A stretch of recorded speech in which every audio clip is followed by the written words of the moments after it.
Salve, tifosi del Napoli. Abbiamo un aggiornamento scottante direttamente dal mercato dei trasferimenti che promette di far battere il cuore a tutti. Prima di tuffarci nei dettagli, non dimenticate di mettere mi piace al video, di iscrivervi al canale e di attivare la campanella per rimanere sempre aggiornati su tutte le nostre notizie sul Napoli. Secondo quanto riportato dal giornalista Ciro Venerato nel corso della sua ospitata a TG Sport su Rai 2, il Napoli avrebbe presentato una nuova offerta per assicurarsi l'ingaggio di Romelu Lukaku a titolo definitivo. Il club partenopeo ha deciso di abbandonare l'idea del prestito con opzione di acquisto, visto che il Chelsea ha rifiutato la proposta iniziale.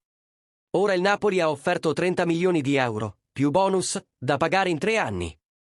La risposta del Chelsea è attesa da un momento all'altro e le aspettative sono alte. E non finisce qui. Oltre alla trattativa con Lukaku, il Napoli è in trattativa avanzata con la Roma per un possibile scambio con Cyril Ngonge. I nomi sul tavolo sono quelli di Zalewski o Bove, entrambi giovani talenti della Roma che potrebbero aggiungere molto alla rosa di Antonio Conte. Uno scambio di questo tipo potrebbe essere fondamentale per rafforzare ulteriormente la nostra rosa nella ricerca del titolo in questa stagione. Infine, le voci sul possibile arrivo di Jerdy Schouten al Napoli. Tuttavia, anche il PSG sta tenendo d'occhio il giocatore, il che potrebbe complicare la trattativa. Seguiamo con attenzione l'evolversi della controversia nei prossimi giorni. Allora, tifosi, cosa ne pensate delle mosse del Napoli sul mercato? Pensate che Lukaku possa essere il tassello mancante per completare l'attacco?